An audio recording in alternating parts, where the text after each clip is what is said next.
हरिद्वार लोकसभा में किस प्रकार से कांग्रेस अपना चुनाव लड़ रही है और लोकसभा की क्या तैयारी है कांग्रेस की, क्या इन तस्वीरों से आप समझ सकते हैं। ये विधानसभा मंगलौर है जहां पर ये चुनाव की प्रक्रिया के रूप में जो कैंपेनिंग कर रहे हैं नेता और जिस प्रकार से बीजेपी कांग्रेस काम कर रही है, आने वाले समय में क्या वो वोट बैंक कांग्रेस का बन पाएगा या बीजेपी का बन पाएगा, उस पर भी हम बात करते हैं। मेरे साथ में पूर्व विधायक है जो मंगलौर से हैं, वो क्या कहते हैं कांग्रेस को और जो अभी तक का जो नतीजे आए हैं, लोकसभा का तो नतीजा आना बाकी है लेकिन विधानसभा के जो नतीजा है और उसके बाद अब लोकसभा में क्या उस पर खड़े उतर पाएंगे जो आम जनता है, उस पर हम जानने की कोशिश करते हैं। समाचार में आपका स्वागत है। काफी वायरल रहते हैं आप जब आप विधायक थे विधानसभा में आपकी चर्चाएं होती थी, बहुत सारे सवाल आप सरकार से पूछते थे, लेकिन अब सवाल आपसे क्या ही पूछेंगे लोग, क्योंकि अब तक विधायक नहीं है आप। लेकिन लोकसभा का चुनाव है, जिम्मेदारी जरूर होगी आपके ऊपर। और कैसे देखते हैं, क्योंकि कहीं ना कहीं मोदी सरकार की जो तैयारी है, कहीं ना कहीं कांग्रेस को लग रहा है कि कहीं ना कहीं कांग्रेस बैकफुट पर है, या फिर वाकई में उस दमखम के साथ चुनाव लड़ेगी कांग्रेस जो 2009 के वक्त लड़ती थी। कांग्रेस पार्टी फ्रंट फुट पर है, खुलकर खेल रही है। भारतीय जनता पार्टी हर एक इवेंट मैनेजमेंट जानती है, इस चुनाव को भी वो इवेंट के तौर से लेते हैं। ये तय बात है कि उन्होंने कांग्रेस पार्टी के हाथ पैर बांध रखे हैं और उनके हाथ पैर खुले हुए हैं। चाहे आप अकाउंट्स को फ्रीज करके, इनकम टैक्स के नोटिस देकर, हमारे पॉलिटिकल लोगों को ईडी से हैरेस करवाकर, ये भारतीय जनता पार्टी की सरकार चुनावी मैदान में उतरी है। अब रहा सवाल कांग्रेस पार्टी का। कांग्रेस पार्टी पूरी तरह तैयार है। हमारा जनता, हमारी कार्यकर्ता, हमारी कार्यकारिणी, हमारे लोग सब कांग्रेस की नीतियों में विश्वास करते हुए, कांग्रेस की आर्थिक नीतियों को पसंद करते हुए जनता तैयार है। और यहाँ पर भारी बहुमत के साथ कांग्रेस पार्टी भारतीय जनता पार्टी को भारी बहुमत के साथ यहाँ हराएगी और यहाँ कांग्रेस का परचम 2009 की तरह यहाँ परचम लहराएगा। अच्छा, हरीश रावत जी के बेटे को टिकट मिला है, कितना मानते हैं कि वो इस लायक थे कि उनको टिकट मिले?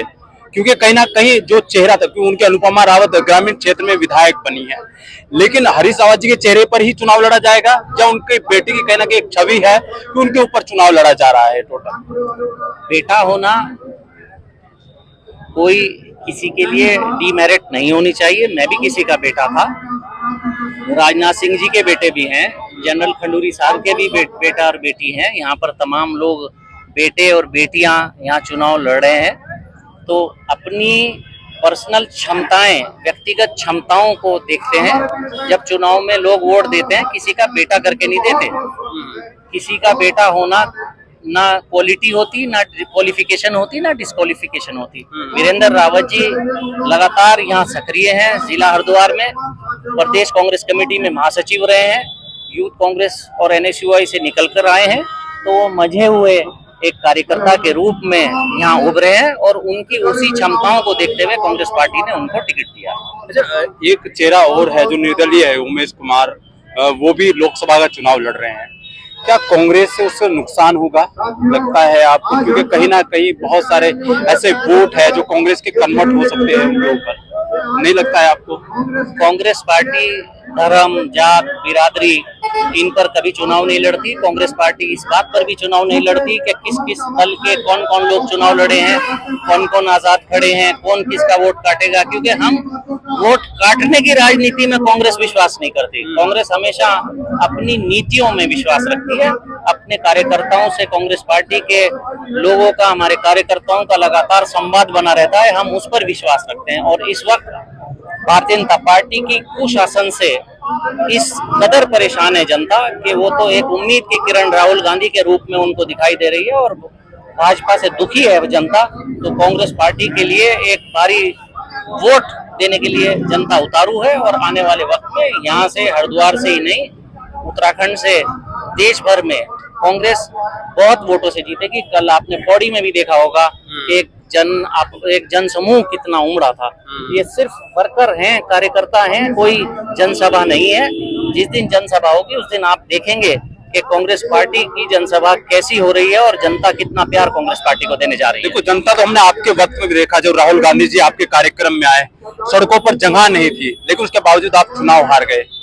हो सकता है हमारे जनता को कन्विंस करने में, हमारे संवाद करने में कोई कमी रह गई हो।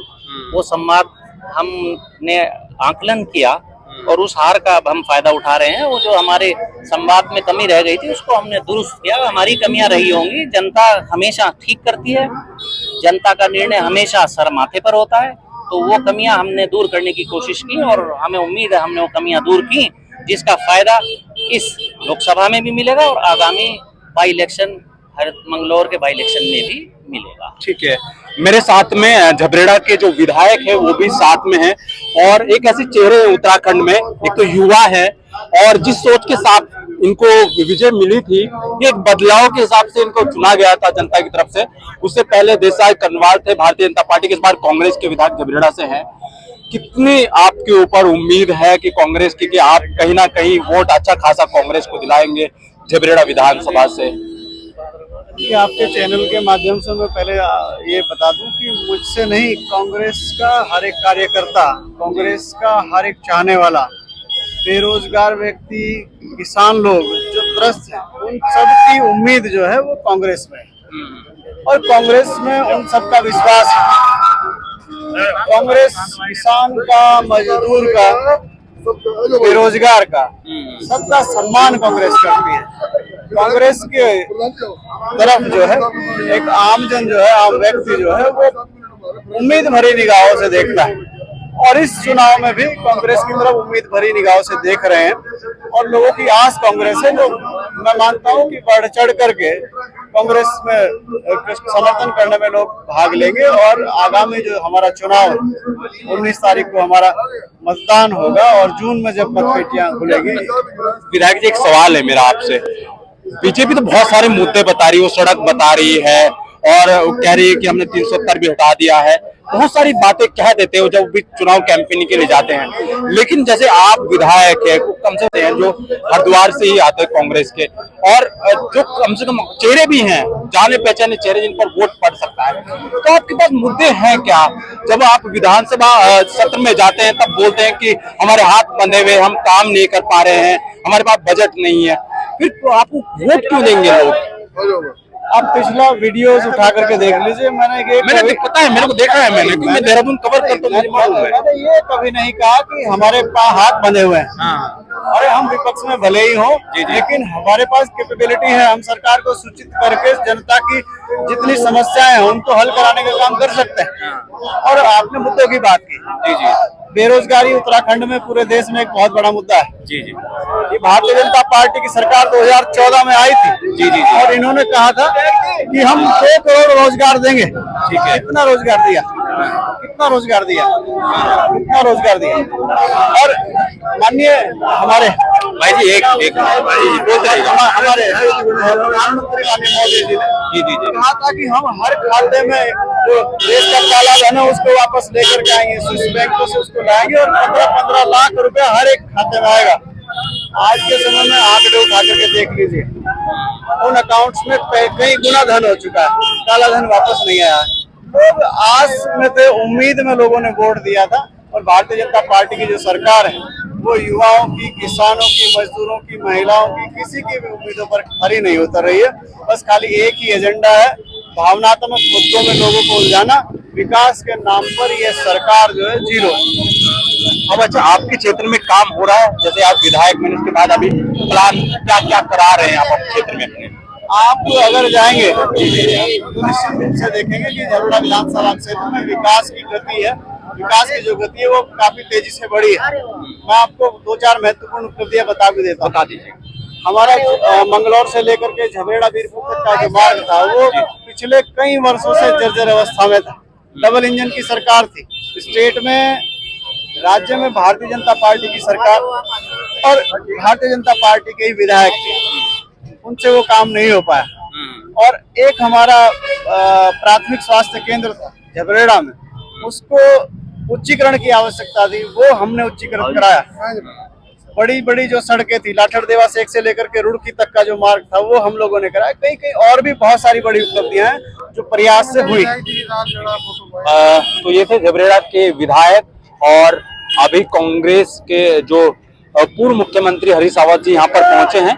उनसे भी चलकर बात करते हैं कि क्या क्या मुद्दे रहेंगे और उन्होंने अपने बेटे का चेहरा उतारा तो क्यों उतारा।